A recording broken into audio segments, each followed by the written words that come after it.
Chocolate वाली चुड़ैल।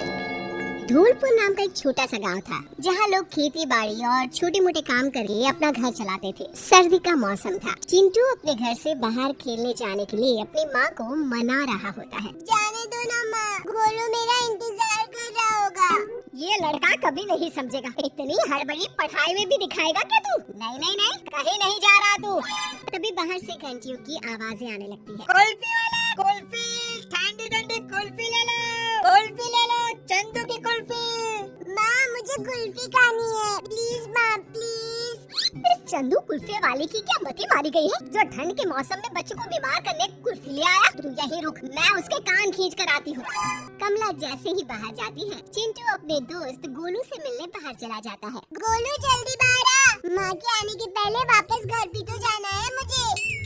दोनों दोस्त मैदान में खेलने चले जाते हैं। तभी उनकी नजर एक ठेले पर पड़ती है। ठेले पर चारों तरफ चॉकलेट से चॉकलेट्स थे। अरे चिंटू देख चॉकलेट, चलना खरीद लेते हैं। आओ बच्चों, चॉकलेट वाली आंटी के जादुई चॉकलेट्स खाओ। मन तो मुझे भी है, पर पैसे तो है ही नहीं।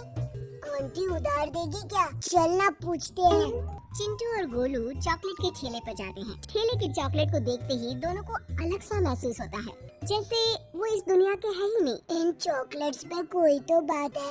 आंटी ये चॉकलेट खाने का बहुत मन है हमें, पर पैसे नहीं है। नहीं है तो क्या हुआ? पैसे मांगे किसने तुमसे? ले लो बच्चों, मैं तो तुम लोगों के लिए मुफ्त में चॉकलेट लाई हूँ। पर माँ कहती है फ्री में कुछ नहीं लेना चाहिए। तुम हर चॉकलेट के बदले मुझे बस अपने सर का एक बाल दे दो, ठीक है? दोनों ऐसा ही करते हैं और बहुत सारी चॉकलेट्स लेकर अपने घर लौट आते हैं। शाम को चिंटू जब चॉकलेट खा रहा होता है, तभी अचानक उसके शरीर पर बाल आने शुरू हो जाते हैं। ये क्या हो रहा है मुझे? भगवान, गोलू के पास जाता हूँ, वही मदद करेगा। तभी कमरे की खिड़की से अंदर अंधा भालू बन चुका गोलू आता है। कौन हो तुम? भागो यहाँ से। Mummy, mummy! अरे चिंटू, ये मैं ही हूँ यार गोलू। देख ना मुझे क्या हो रहा है, हम दोनों भालू बन रहे हैं। तभी खिड़की के बाहर एक चुड़ैल चॉकलेट का ठेला लिए दिखाई देती है।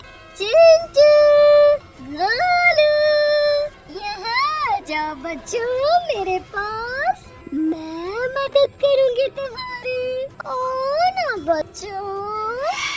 जैसे ही दोनों उसकी आंख में देखते हैं, दोनों उस चुड़ैल के वश में आ जाते हैं और उसके पीछे पीछे चल पड़ते हैं। अगली सुबह कमला भागते हुए गांव में सभी घर जाकर चिंटू को ढूंढती है। अरे कहाँ गया मेरा चिंटू? कितना समझाया उसे कि इधर उधर मत जाकर। पता नहीं कौन ले गया मेरे बच्चे को। चिंटू! तभी वहाँ भागती हुई विमला आती है। भाभी, कल रात से मेरा गोलू भी नहीं मिल रहा। तभी उन्हें एक आवाज सुनाई देती है। ओ बच्चों, चॉकलेट खाओ, चॉकलेट वाली आ गई।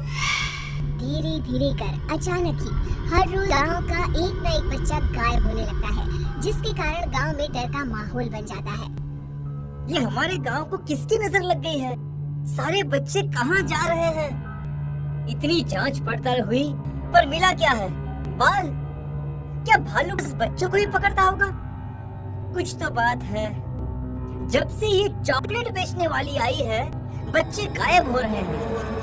ठेले वाली के साथ साथ अब से जो भी बच्चा उसके पास से चॉकलेट लेगा, उस पे भी नजर रखनी होगी। गांव का एक बच्चा पिंकू चॉकलेट खरीदकर मैदान में जाकर खा रहा होता है। तभी बाकी बच्चों की तरह वो भी भालू बन जाता है और चुड़ैल उसे ठेले पर बैठाकर ले जाती है। चलो, आज का शिकार तो मिल गया।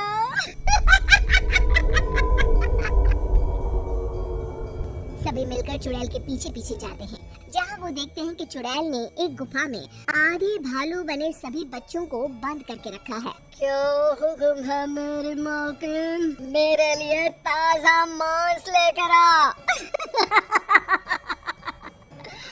और कुछ और बच्चों के बाल भी। फिर यही सब मिलकर मेरे लिए बड़े बड़े इंसानों का मांस लेकर आएंगे। अरे कब तक जानवरों को खाऊंगा। हे भगवान, अब क्या करें? कैसे बचाए अपने बच्चों को? सब तो इस चुड़ैल के बस में है। चुड़ैल सभी बच्चों के बाल लेती है। ये वशीकरण उसी बाल से टूट सकता है। आ गया मेरा खाना। ये तो बासी मांस है, ये तुम ही खाओ। मूड खराब कर दिया मेरा। जाओ बच्चों, मेरे लिए खाना लेकर आओ। जो सबसे अच्छा खाना लाएगा उसे मैं पूरी तरह भालू बना दूंगी। तब तक मैं सोने जाई हूँ। सभी बच्चे शिकार पर निकल पड़ते हैं और चुड़ैल सो जाती है। देखो, चुड़ैल के सर के नीचे बच्चों के बाल का गुच्छा, उसे वहाँ से निकालना ही होगा। चंदू छुपकर बालों का गुच्छा निकालकर तालाब में बहा देता है। जैसे ही बाल बहते हैं, सभी बच्चे वापस से पहले जैसे हो जाते हैं और फिर से मिलकर गुफा में आग लगा देते हैं और ढोलपुर फिर से खुशहाल हो जाता है।